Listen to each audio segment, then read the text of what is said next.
Hey guys, if you're looking to apply for a graduate degree abroad, here is a quick timeline for you.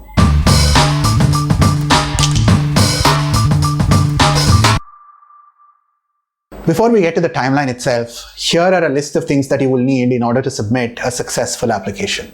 1. Transcripts. Mark sheets, semester-wise transcripts, etc. These are things that the university, that your undergraduate institution gives you, and those are a definite requirement. 2. Standardized tests. In this COVID era, standardized tests could be waived off, but it's always great to have either the GRE or any other standardized test that the university is willing to accept for the graduate degree that you're applying to. 3 is an English language exam. This could be the TOEFL, the IELTS, or Duolingo if that's accepted by the university, but an English standardized test is something that is an absolute requirement. 4 is a statement of purpose. Statements of purpose come in different shapes and forms for different universities, but you can be rest assured that there will be at least one statement of purpose that will be required by the university.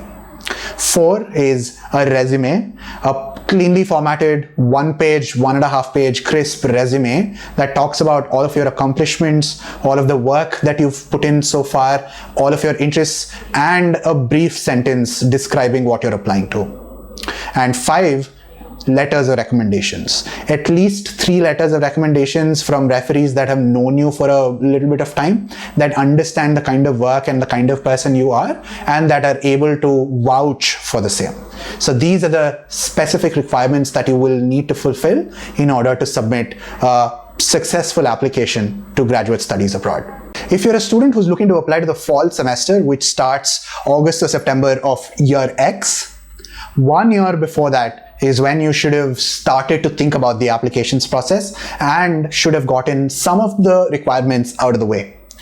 The requirements that you should have gotten out of the way are taking the GRE, talking to professors or your recommenders and telling them that you will be requiring letters of recommendation from them in order to submit a successful application, and should have started to think about the major or the graduate degree that you will be applying to.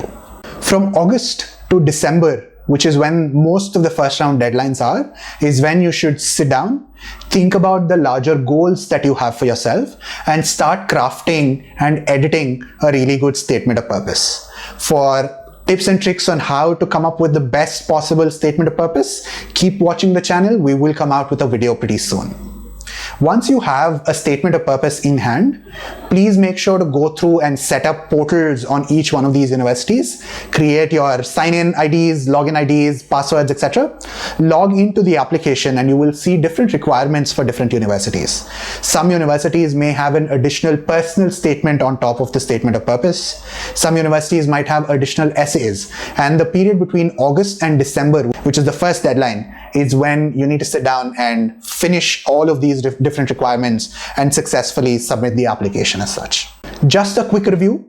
If you are a student who's looking to apply to universities in fall of the year X, 1 year before that is when you should seriously start the applications process. From August till December is when you should be able to finish all of the documentation, collect all of the required transcripts, collect all of the required letters of recommendation, and be able to finish successfully, ideally before the first deadline, which is usually around the November 15, December 1st deadline. So the period between August and December is critical. If you want detailed information or personalized information for your profile, please make sure to go onto the Gradvine website, gradvine.com, and hit the big orange button which says schedule a free consultation call. I'll see you at the other end of that call.